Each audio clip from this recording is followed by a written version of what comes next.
fixed two organs yesterday. One was the liver, other was the spleen. Now we will fix and adjust the third viscera, that is the stomach. So two pictures are kept in mind. One is the anterior view of the abdominal viscera, and second is the lateral view or the sagittal section of the abdomen. Then only you can easily understand the folds of the peritoneum.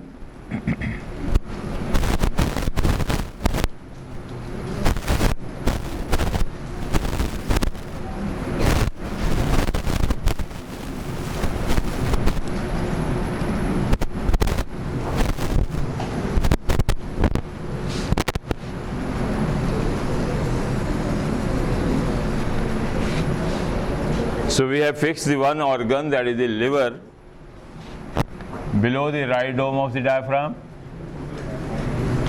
How it is seen antero-posteriorly. Then the spleen under the left dome of the diaphragm.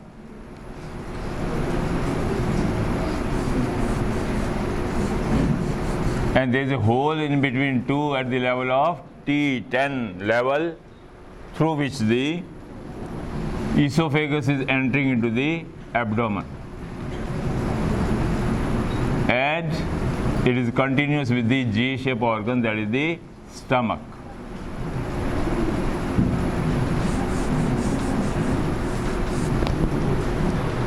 So in the sagittal section, how we show this diagram? This is the superior surface of the liver, anterior surface of the liver, and this is the inferior surface of the liver. This is the posterior surface of the liver. And liver is hanging from the right dome of the diaphragm. So this is the parietal peritoneum. Below the pelvic plane, it is the pelvic peritoneum. So this was the pelvic plane, upper border of the sacrum and upper border of the pubic symphysis. Then the same becoming the retroperitoneum. When the parietal peritoneum touching the diaphragm is called the diaphragmatic peritoneum. It is reflected from the posterior or bare area of the liver and touching the liver surface. Now it is called Glisson's capsule or visceral peritoneum of the liver. Everybody make this big diagram in separate 2 pages. All peritoneal diagram you have to make. All primitive diagrams, they are very, very important to understand the more complex next part of the peritoneum. So this is the how liver is hanging from the diaphragm, and this is the bare area. There is no any peritoneum. This is the visceral peritoneum of the liver. This is the diaphragmatic peritoneum. This is again the diaphragmatic becoming the retro. So it is a continuous. Like the balloon we have put, it is a continuous balloon line. You can't break it because the air will come out and the peritoneum will collapse, same as the balloon is collapsing. So this line is continuous. The same peritoneum becoming diaphragmatic, same is becoming retroperitoneum, same is becoming pelvic, and same is now continuous with the parietal. So it is a continuous line you have to make.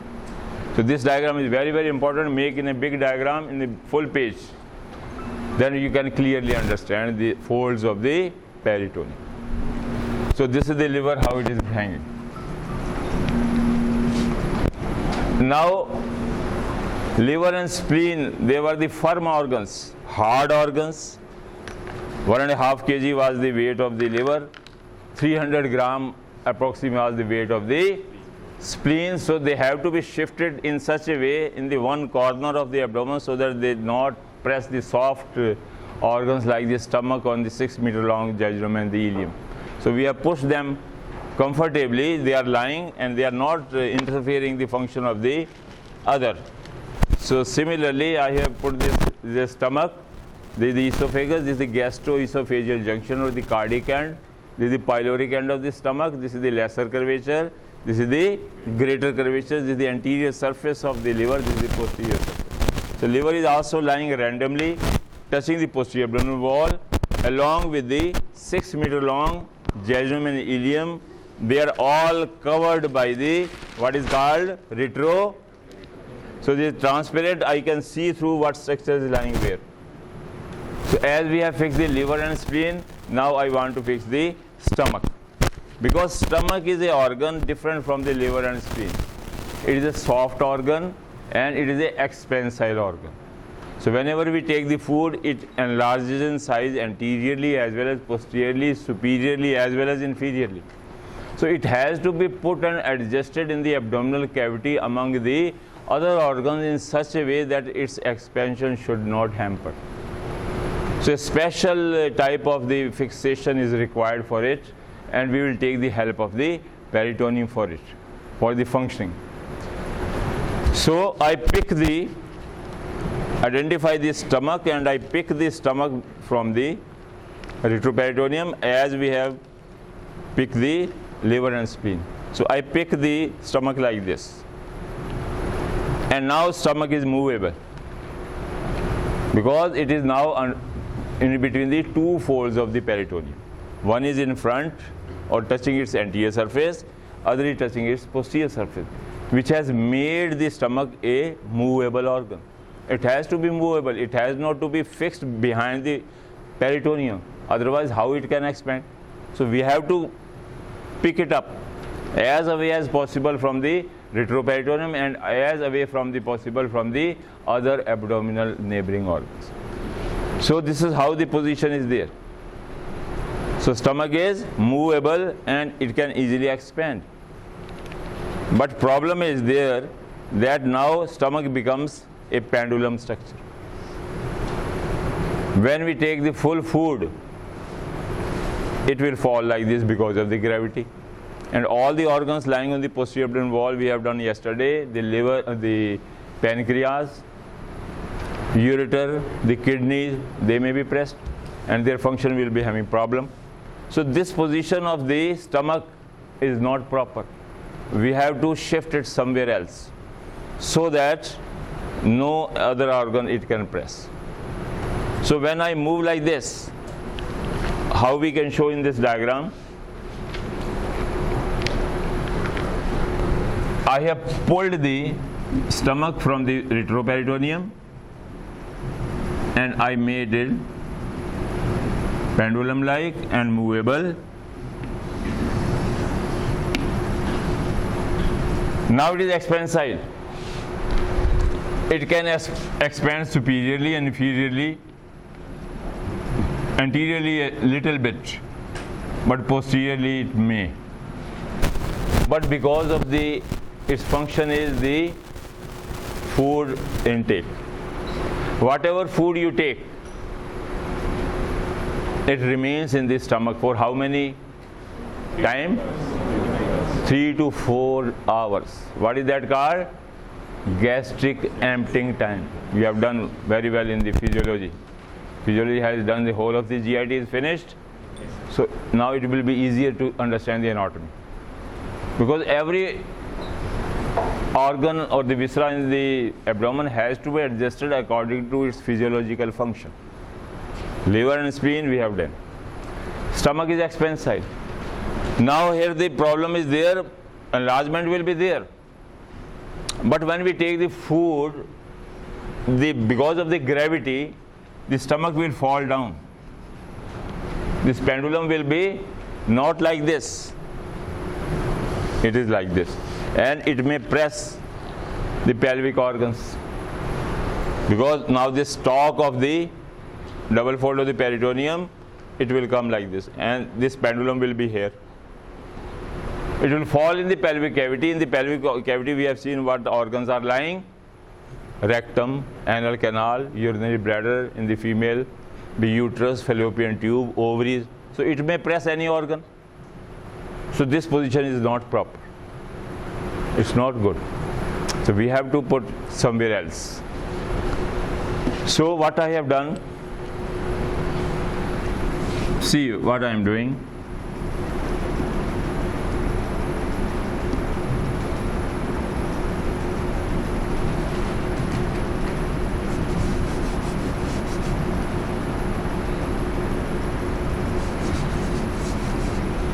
Is it okay? I only shifted the two roots, this is called the root of the mesentery, from retroperitoneal position below the liver. Same stomach is there, double fold is there, but now it is not hanging from the posterior abdominal wall, now it is hanging below the liver. Again it is a pendulum, but now it won't reach the pelvis. So one problem is solved. Is it okay? It's clear to everybody? You? So now it is also pendulum, but it cannot reach the pelvic cavity. It will remain as high as possible. Because we have drifted, we have changed the root of the peritoneum, which make it a movable structure. So no problem. Shifting is there. Actually it is there. Actual position of the stomach is this. Stomach is hanging from the liver. And liver is hanging from diaphragm. This is how we show in this diagram. The same vessel or the Gleason's capsule of the liver, which is covering the anterior surface of the liver, coming downward, and it is also covering the anterior surface of the stomach. Now the same layer goes back, covering the posterior surface of the stomach, the posterior surface of the two folds of the peritoneum, the posterior surface of the liver, and then it again becoming retroperitoneum. Still it is continuous, no problem is there. So this is how we do. Now we will number these layers. If this layer is number 1, the same is number 1, same is number 1. Any problem? No? Same layer I have numbered is as number 1 layer, which is lying anterior to the stomach, anterior to the liver. Now when it goes backside, now I number it as 2. This is 2 and this is also 2. No problem. So number 1 is becoming number 2. It is continuous. If it is anterior, it is number 1. If it is posterior, it is called number 2. Only we have done, I am not asking anterior or posterior. I have just numbered 1 and 2. How it is shown in the anterior surface? Now this is the anterior surface of liver I am touching. Now the anterior surface of the liver is, as we have done, it is having the falciform ligament. See how you show the falciform ligament? 2 folds. And the lower free border of the falciform ligament contains obliterated left umbilical vein that is called ligamentum teres, or the round ligament of the liver. It is also called round ligament of the liver also. Second name of the ligamentum teres is round ligament of the liver, as we have done round ligament of uterus. This is also round, because when I milk the lower border of the ligamentum teres, I feel the hardness. Same as you feel the spermatic cord. When you milk the spermatic cord, you feel the hardness in it. There are so many contents in the spermatic cord. Pampiniform plexus veins are there, artery of the and vein of the epididymis is there, then testicular artery is there. Most thickest and hardest thing in the spermatic cord is 45 centimeter long vas deferens. So same way I milk the lower free border of the falciform ligament, I feel the hardness of obliterated left umbilical vein. Because of this, it is called ligamentum teres. So this is the ligamentum teres. When I milk it, I feel the vein inside. So this is the falciform ligament covering the anterior and the superior surface of the liver, and it is covering the anterior surface of the liver. This is the number 1 layer. This is number 1 layer. It's seen in the sagittal section. This is the anterior view. Is it same? Now this same number 1 layer from the anterior surface of the liver is coming downward towards the lesser curvature of stomach. So this layer is coming like this.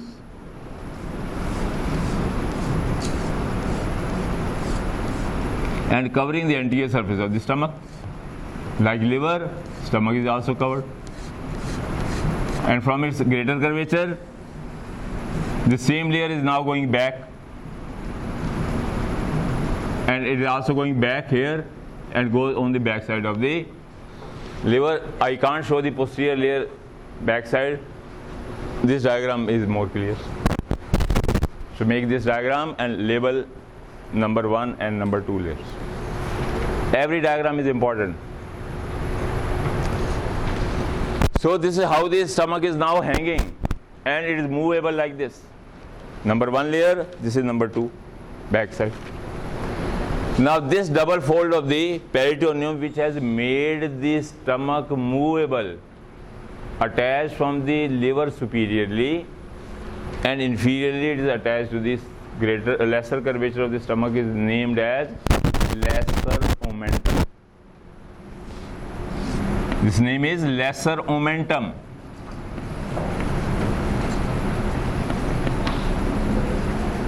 So lesser omentum is the double layer or double fold of peritoneum. Number 1 and number 2 layer. It has got 2 layers, and it has made the stomach as a movable structure like this. It is movable. So this is lesser. I am holding the lesser omentum, superiorly attached to the liver. The area where this 2 folds are attached is called porta hepatis. This point is called porta hepatis, the double fold, and inferiorly attached to the lesser curvature of the stomach. So that is the definition of what is lesser omentum. Now here the problem is there. One problem is solved, other is starting. Other is that some people are having the habit of taking the food while they are lying down, watching TV or seeing the mobile, and at the same time they have to gulp the Coke also, pizza also. So in that position what will happen? The stomach will fall like this. It will upturn. It will come into the epigastrium, and the gastroesophageal junction will be kinked. So kinking will be there. So no food can enter from the esophagus into the stomach, and patient may have got vomiting also. But we have seen that patients are lying in the hospital. They are in the supine position, and we are putting everything into their mouth, and everything goes inside. No vomiting comes. So how it is possible?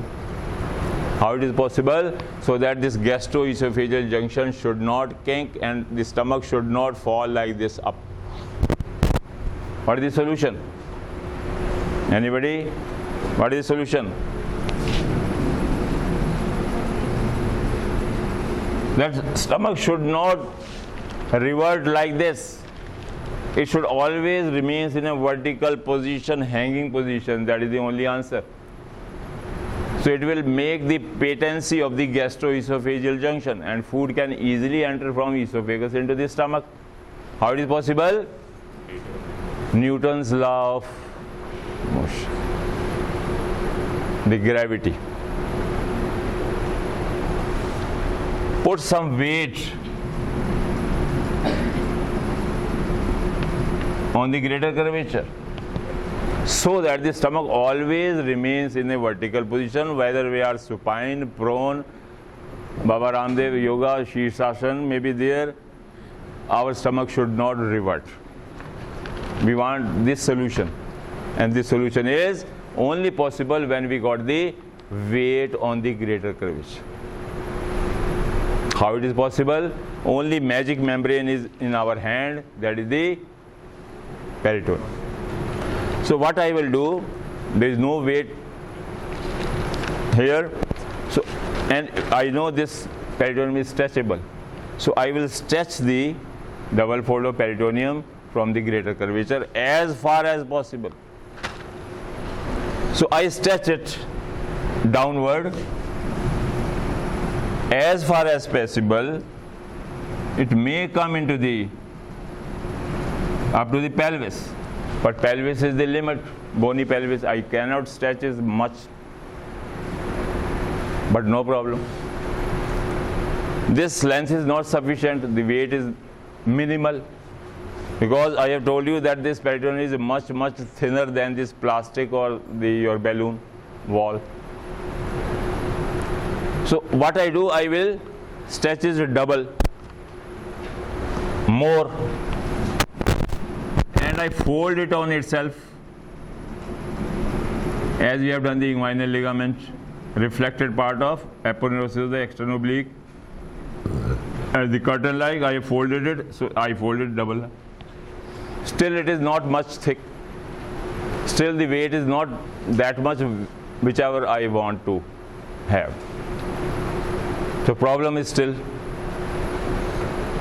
So what I will do, I will take the help of the, now it becomes 4 folds. For the stretching purpose, it becomes 4. This number 1 layer was, this is also number 1.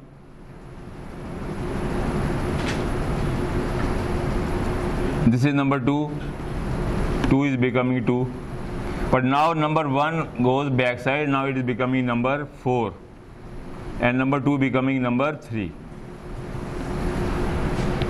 I stretch the greater curvature peritoneum into 4 folds, folded on itself.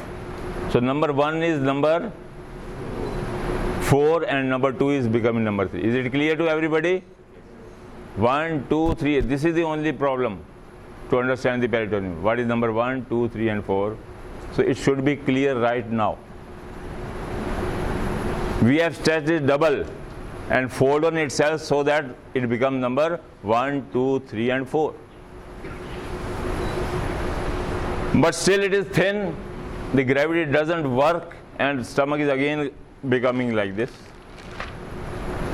So again I will now do another thing, that I will put more weight in it. How can I put weight? By the packing material of the human body.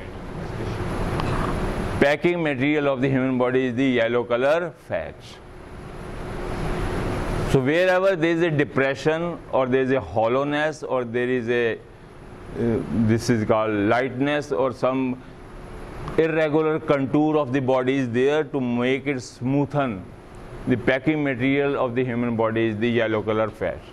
As you see in the breast also, breast is symmetrical and round shape. Who has given the shape to the breast? The fatty material. Our hips, the buttocks, the gluteal region, it is very smooth, and it is now all you are sitting because of the gluteal region fat, because it is cushion like. When you stand, your feet are not painful. Why? Because the sole of the feet is having a thick pad of the fat. So fat is there outside as well as inside the body. So I say it as the packing material. It's not written anywhere. I have not written having said anybody, but it is my own opinion that this is packing material. So we take the fat and I fill the fat in the number 1 and number 2 layer as much as possible, between number 3 and number 4 also.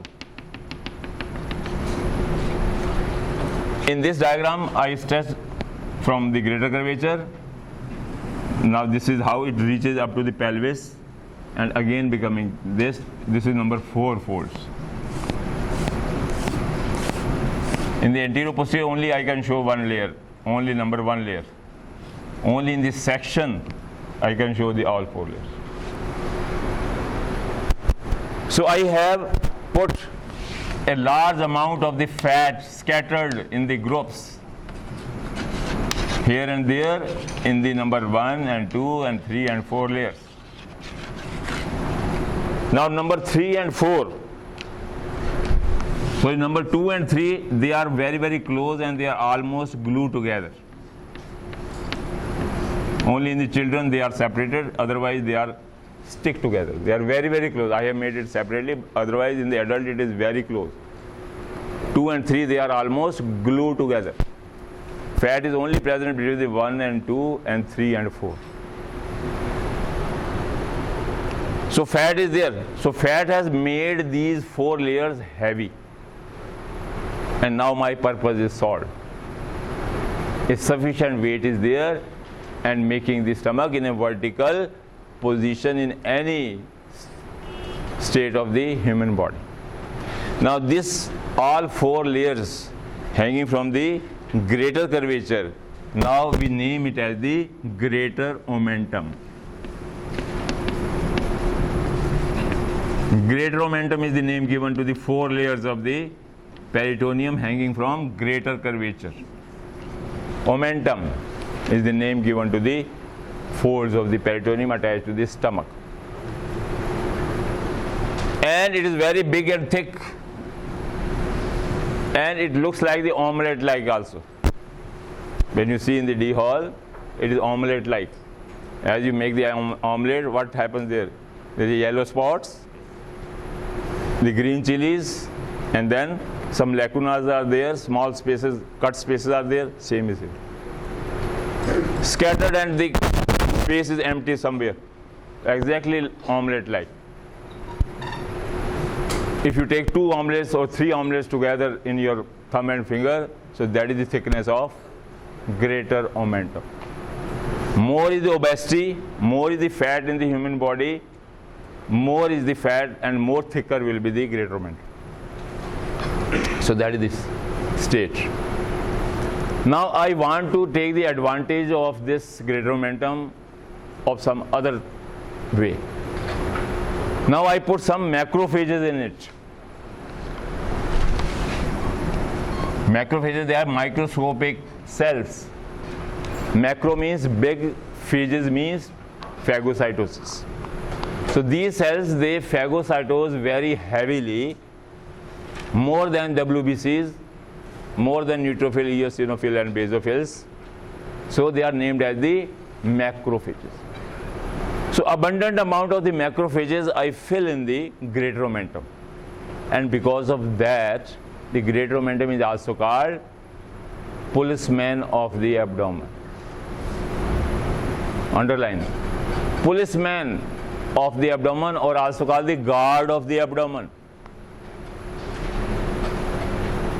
So guard of the abdomen, why it is called the guard of the abdomen? Because whenever any organ of the human body, abdominal organ, becomes inflamed, the most common disease is the itis, appendicitis, gastritis, pancreatitis, cholecystitis, hepatitis, salpingitis.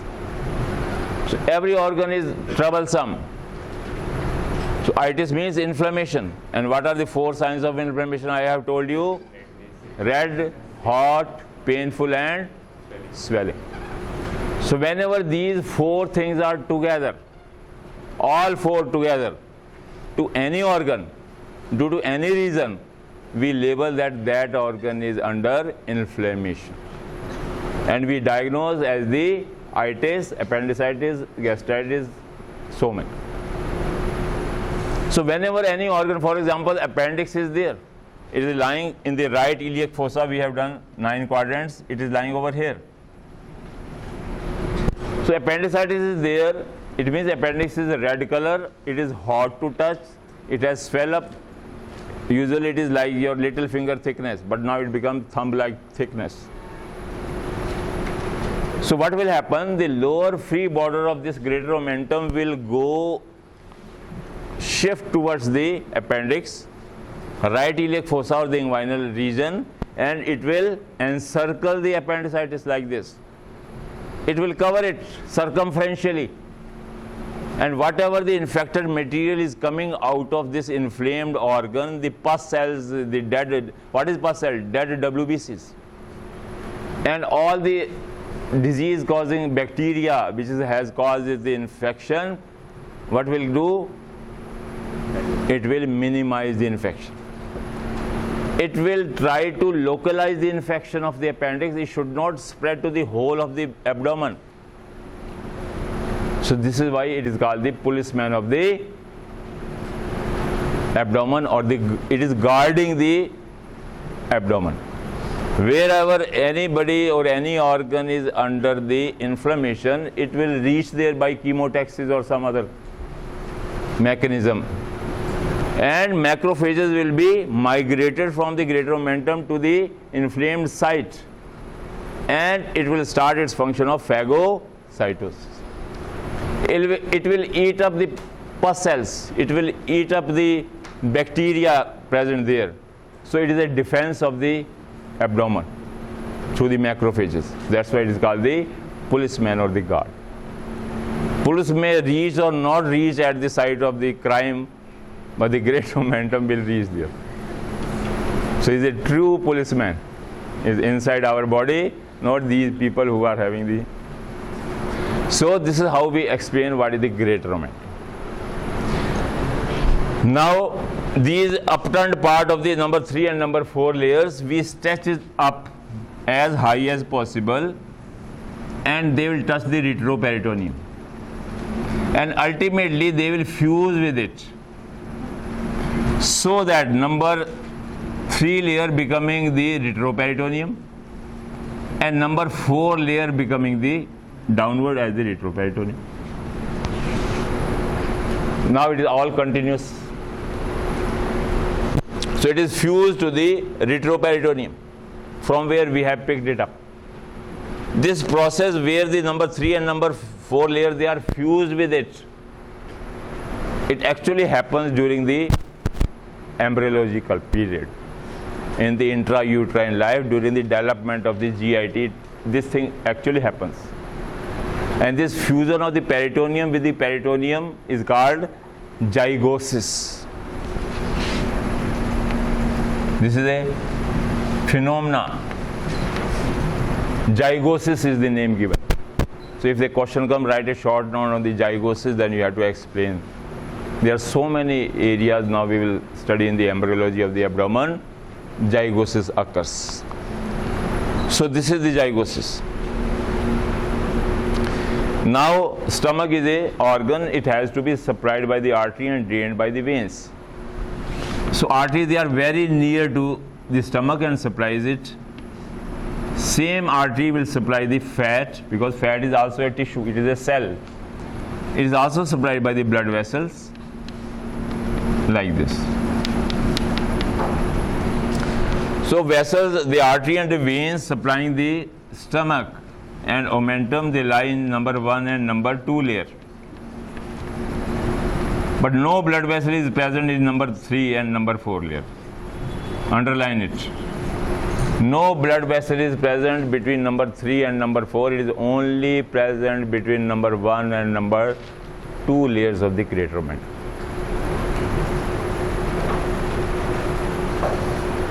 And it has got a clinical significance. It is very helpful to a surgeon. During surgery, this is very important point. What is importance? When we break number 3 and number 4 layers, there will be no bleeding. But if you break number 1 and number 2, bleeding is unstoppable during the laparotomy or surgery in the abdomen. So number 3 and number 4 layer, they are called embryonic plane. Is also called embryonic plane. The second name is called avascular zone of the greater omentum. Second name is avascular zone. The third name is bloodless plane of the Travis. Bloodless plane of the Travis. Travis is the name of a scientist who discovered it. So in the Viva you may be asked, what is the second name, what is the third name of this 3 and 4 layer, then you have to answer this. It is not given in your book. Underline it, note it. So this is called the bloodless plane of the Travis. So that is the greater omentum. Now because of the presence of the lesser omentum and the greater omentum, what has happened? A small cavity is created in the large abdominal cavity. This dotted is a cavity.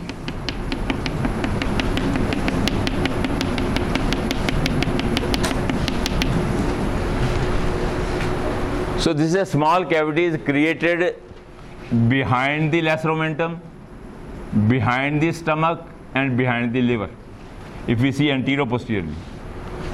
So this is a cavity behind the liver, behind the lesser omentum, and behind the stomach. So this dotted cavity is named as the lesser sac.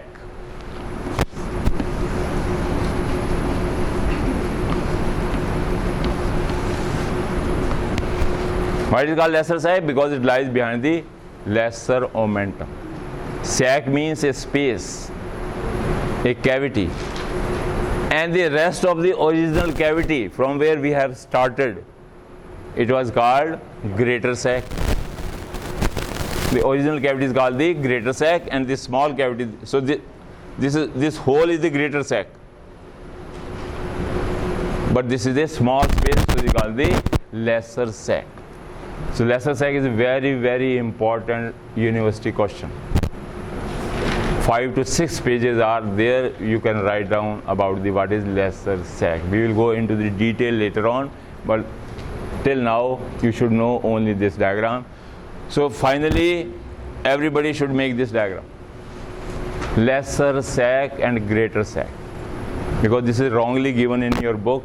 So whenever you make in the diagram of the chorosia in your final exam, you get 0 marks because wrong diagram is given. All number 1, 2, 3, 4 layers, they are just complex, you can't understand from. So everybody make this full diagram. So whenever a question of the lesser sac comes or greater and lesser omentum comes, you have to draw this. You have to label every number 1, 2, 3 and 4 layers clearly. So this is how the lesser sac is there. Now this lesser sac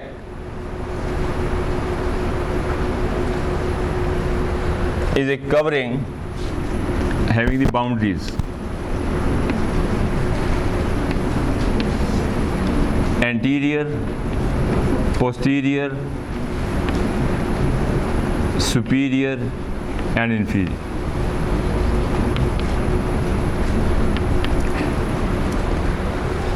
And its extent right and left.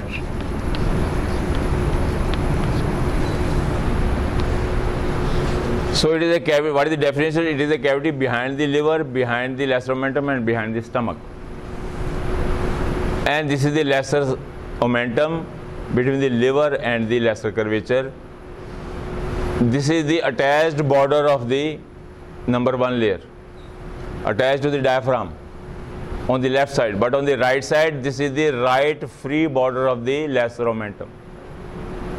Number 1 and number 2 layer between the liver and the pylorus, where the lesser curvature ends, lesser omentum also ends. So beyond this, on the right side, this is the I can put my finger behind the number 2 layer and my thumb is touching the number 1 layer. So my finger can go into the lesser sac. Where? Behind the right free border of the lesser omentum. This is the free border, this is the attached border. This is very important to understand what is free border and what is attached border. My finger can go. And when I actually see in the abdomen, in the dissection, only my little fingertip can enter. It is very, I have made bigger one, it is very small. It is a slit-like aperture. It is a slit-like aperture behind the right free border of the lesser omentum, and this opening or the slit-like area is called foramen of Winslow.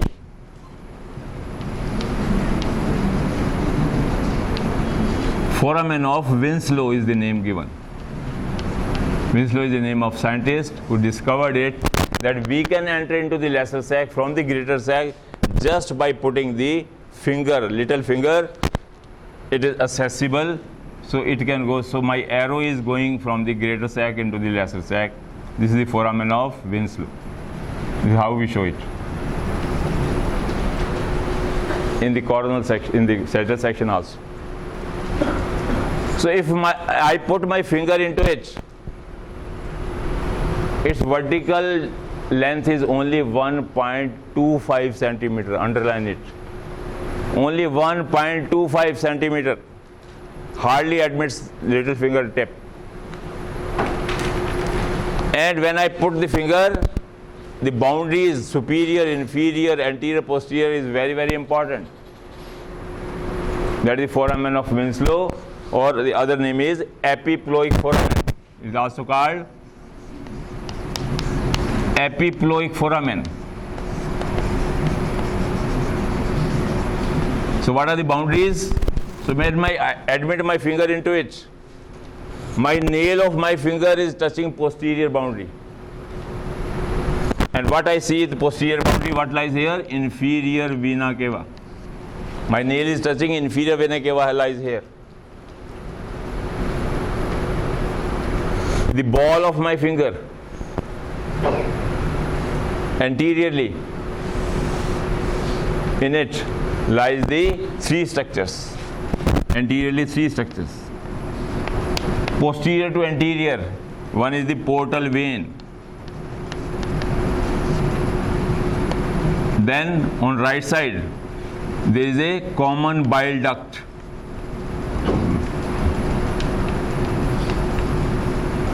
On right side. And on left side, hepatic artery proper. Hepatic artery proper. All these three structures, they are called, you already know from the histology of the liver, portal triad. So this portal triad lies in the right free border, number 1 and number 2 layers of the lesser omentum. They are the contents.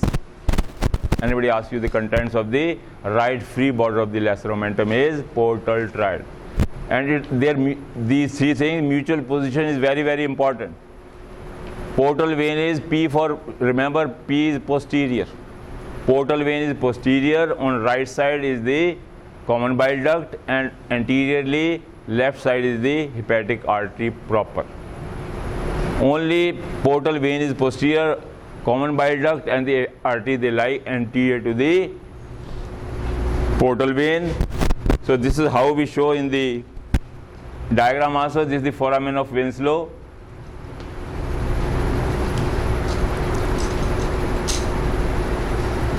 So anteriorly hepatic artery, another is common bile duct, and posterior to both lies the portal vein, and posteriorly IVC, inferior vena cava, and superior to it, if I put the finger, the upper border of my finger is touching the liver. But which particular part of the liver, that is important. So which part of the liver is touching? Is the caudate lobe. Caudate lobe of the liver. And inferiorly, what is touching? Which part of the stomach? Pylorus. So this is how we make the diagram if a question of the foramen of Winslow or the epiploic foramen comes. All the relations superior, inferior, anterior and posterior. You have to make this. So everything is lying in this right free border. The hepatic artery on the left side, common bile on the right side, behind is the portal vein. So all are going towards the porta hepatis. Of the porta hepatis, again the porta is the liver. It is also called hilum of the liver, where the structures go in and out. So that is how we do this. Foramen of Winslow. Epiploic foramen is the name given.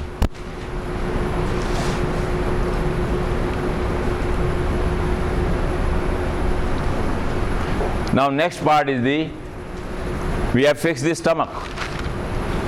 Now next part of the GIT is the C-shape duodenum. Now I do not pick the duodenum from behind. There is no need to pick the duodenum. So why there is no need? Because of the function of the duodenum. In the physiology, what you have learned about the duodenum? What happens in the duodenum? Food remains for 3 to 4 hours in the stomach. That is called gastric emptying time. As we start taking the food, pylorus is closed, and it will remain closed for 3 to 4 hours. More protein diet we take, it is 4 hours. If the diet is only carbohydrate, it may be 2.5 to 3 hours. So that is the physiology. So pylorus is closed. And what is happening in these 3 to 4 hours? Stomach is not a silent organ. Its walls are thick because of the 3 type of the muscles, smooth muscles. It is the mixie of the human body, abdomen.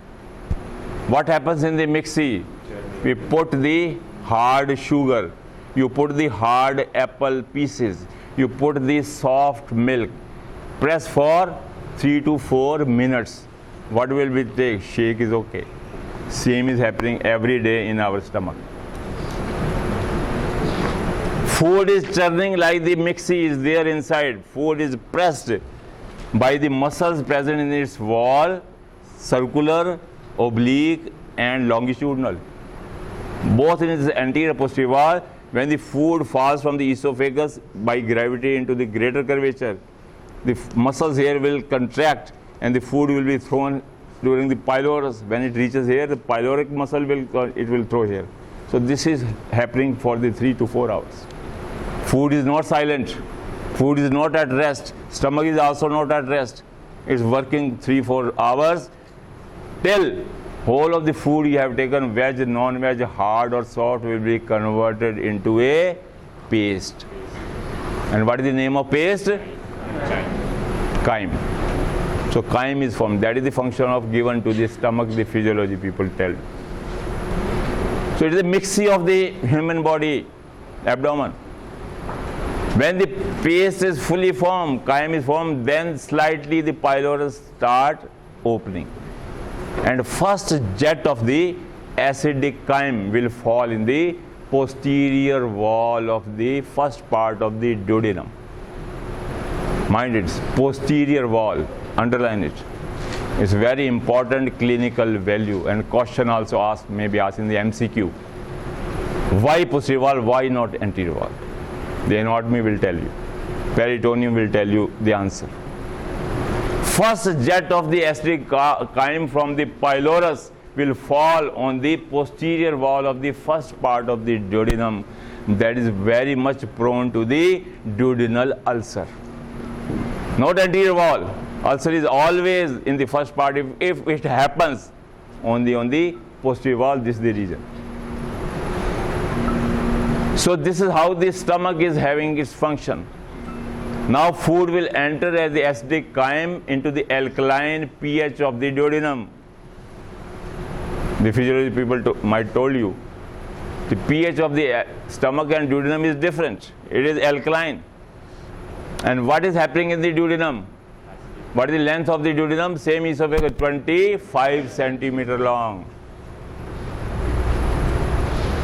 So there are structures in the human body which are 25, which are 45. 45, I have already told you the neuroanatomy.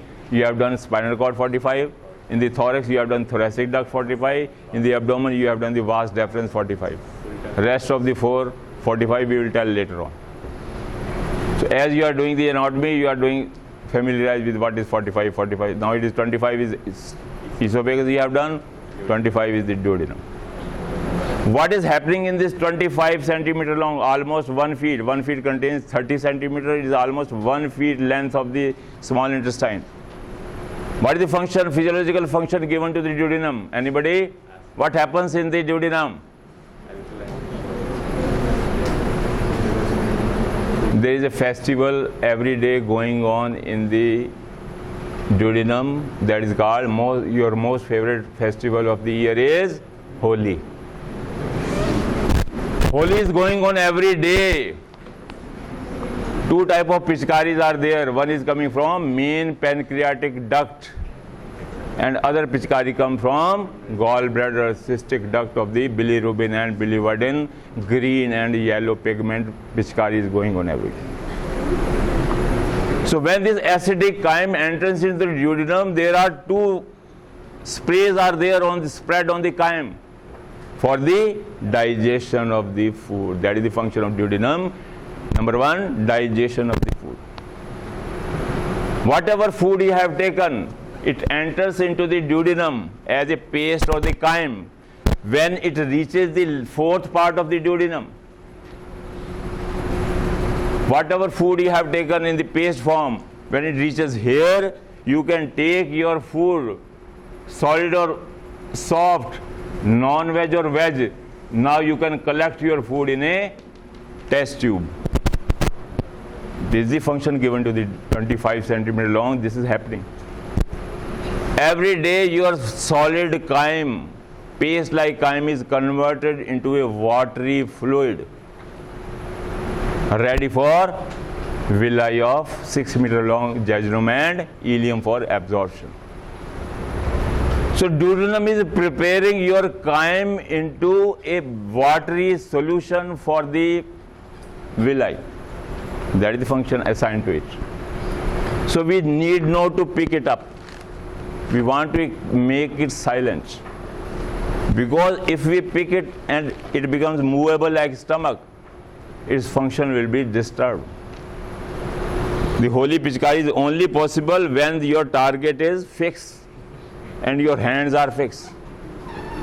If your hands are fixed and the target is moving here and there, the target is not attacking on the point. Same is it. So we need not to pick this 25 centimeter, it remains retroperitoneal.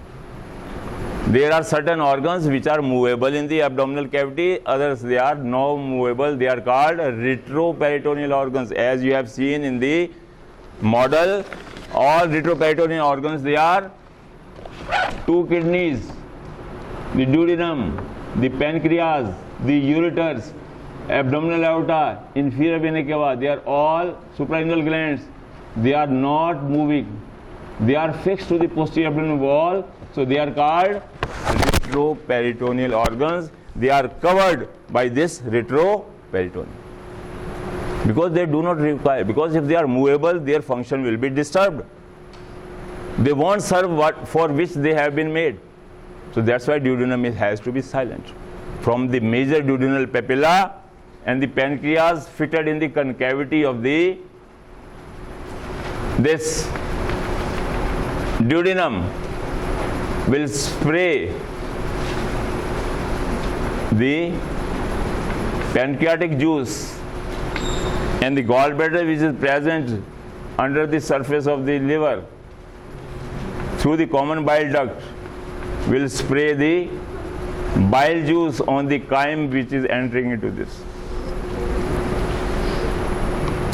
So food before reaching here is chyme, but after this length, digestion actually occurs here. Because length of the third and fourth part, the length of third part is 3 inches, length of the fourth part is 1 inch. So this is total 5. The second part is 3 inches. So most digestion occurs in the third part of the duodenum. So food will be converted into a liquid. So that is the purpose. So all the pancreatic juice, you know what is the composition of the pancreatic juice? Physiology people have told you. So it contains all lytic enzymes, proteolytic as trypsin and chymotrypsin, lipolytic, that is the lipase, then carbohydrate splitting from polysaccharide to the monosaccharide is the amylase. So it can digest each and every ingredient of your food. So food reaches in the liquid form. They are monosaccharides. Long chains of the protein, that is the amino acid, is divided into small pieces of the amino acids. That is the digestion of the proteolytic enzyme or the protein. The fat is converted into droplets, small. So that is the function. And other is the water. And in the water there are biochemistry department, vitamins, water soluble and water essential and non-essential. Then all minerals, every day you take iron, magnesium, calcium, chloride. So what is this food? So what is the chemically food is in your test tube? These structures. The molecules of the monosaccharides, small chains of the amino acids, the oleic acid, stearic acid of the fat. So that is the food you have taken. Now this food is ready for absorption by the villi. They are waiting. That duodenum will do the function. Now we will absorb it. So absorption is under the effect here. 6 meter long jejunum and ileum.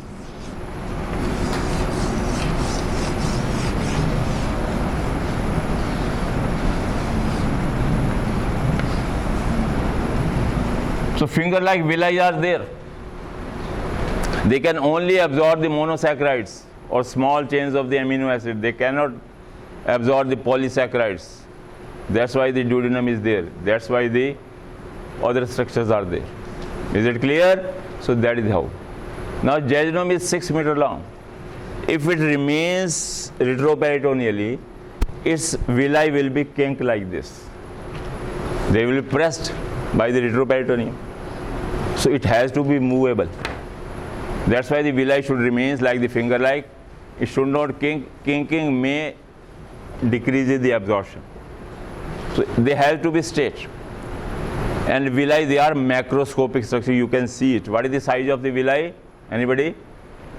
It is macroscopic. You can see with the naked eye. They are 1 mm long.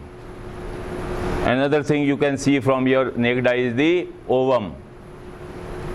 In the female, the ripened ovum you can see from your naked eye. Only human cell we can see living is the ovum. What is the size? Not in microns. So that is your neat question, I think. So jejunum ileum 6 meter long is the seat of the absorption. Each and every drop of the food, the conversion done by the duodenum should reach into our blood circulation. Otherwise we will become weak. So for that purpose, whole of the jejunum ileum has to be free from the retroperitoneum. It should not be pressed below that. So I pick it from the jejunal end, other is I pick from the ileum. So I pick whole of the 6 meter in my hand, starting jejunum and ending the terminal ileum in my hand. Now when I pick it up, now this is that. So whole of in my hand with the double fold of peritoneum, now it is movable. Which was fixed, now it has become, and this double fold which has made it movable is called mesentery. This is mesentery.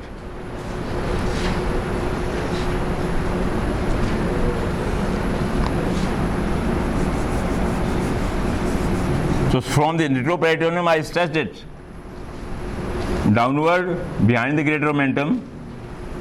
This is how I can show the 6 meter jejunum ileum like this. So this double fold through which it is hanging is called mesentery. So what is the definition of the mesentery? It is the double fold of the peritoneum which is making 6 meter long jejunum ileum movable structure. And each and every drop of the food we have taken will be readily absorbed by the villi. So that is the purpose. So it is all movable by the double fold of the mesentery. And when we see number 3 and number 4 layers of the greater omentum, this point from where the 3 and 4 becoming the retroperitoneum is very important. And this point where it lies, underline it, anterior surface of pancreas.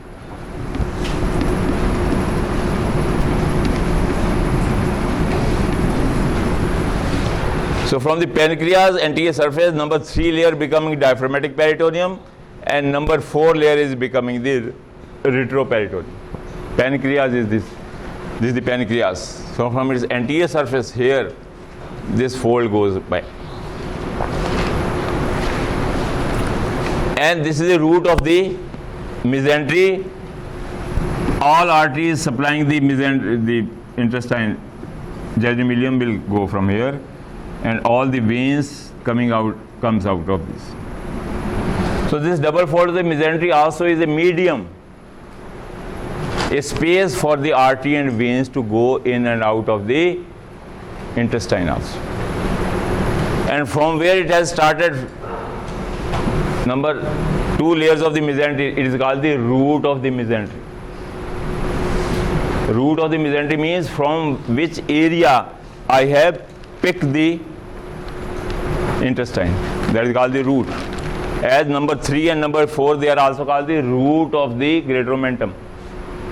These are the roots attached to the anterior surface of the pancreas. So this is also the number 2 layers. They are also the mesentery, root of the mesentery. And what contains the root? Artery and veins. And nerves also, sympathetic and parasympathetic, supplying the smooth muscles of the wall of the intestine. Then I do not pick up the cecum because it is lying silently on one side, not pressing. I won't pick up the ascending colon because it is not having any problem. Yes, the appendix is also having some freeness of the movement. So the double fold of the peritoneum holding the appendix is called mesoappendix. So mesoappendix is the mesentery of the appendix. So appendix is also a slightly movable structure because it is having the double fold like the stomach. Because if it is pressed, it may have got the appendicitis. So it has to be free. Then transverse colon has to cross from the right to left side in front of the stomach, in front of the duodenum and the pancreas. So transverse colon is full of the fecal matter, and fecal matter is quite heavy. It may press the duodenum, it may press the kidneys, because kidneys, they are lying over here. So this transverse colon has to be drifted out of the as away as possible from the posterior abdominal wall, otherwise it will press. So what I do, I pick the transverse colon lying horizontally from retroperitoneum like this. Now it is also becoming movable and it becomes away from the organs. This is how I leave it like this. So this double fold of the peritoneum holding the transverse colon is called the transverse mesocolon. This is called the transverse mesocolon, and it lies over here, anterior to the mesentery but posterior to the greater omentum. This is the final position of the transverse colon. So this is the transverse mesocolon. Then descending colon, I do not require it. I do not pick because it is lying on the side. It is not pressing any organ. It remains silent. So I won't pick. But the sigmoid colon, very important structures are lying in the pelvis. I have told you, the fallopian tube in the female, the ovary. So I have to pick this S-shaped sigmoid colon as away as possible from the posterior abdominal wall. So I pick it anteriorly. Again the double fold is holding it, and that double fold is called the sigmoid mesocolon. It is sigmoid mesocolon. Sigmoid mesocolon.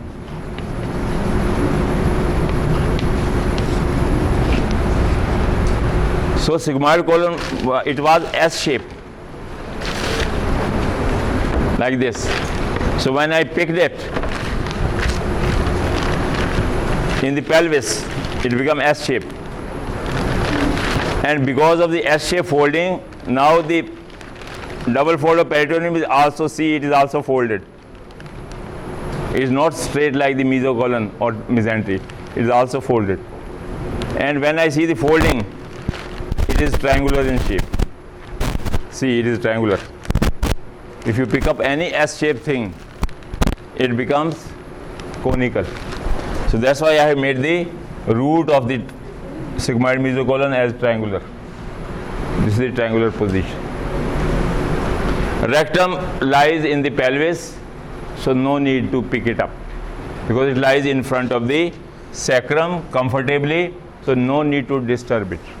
Urinary bladder, the uterus, they are lying deep inside, quite below the pelvis, so I don't pick them up.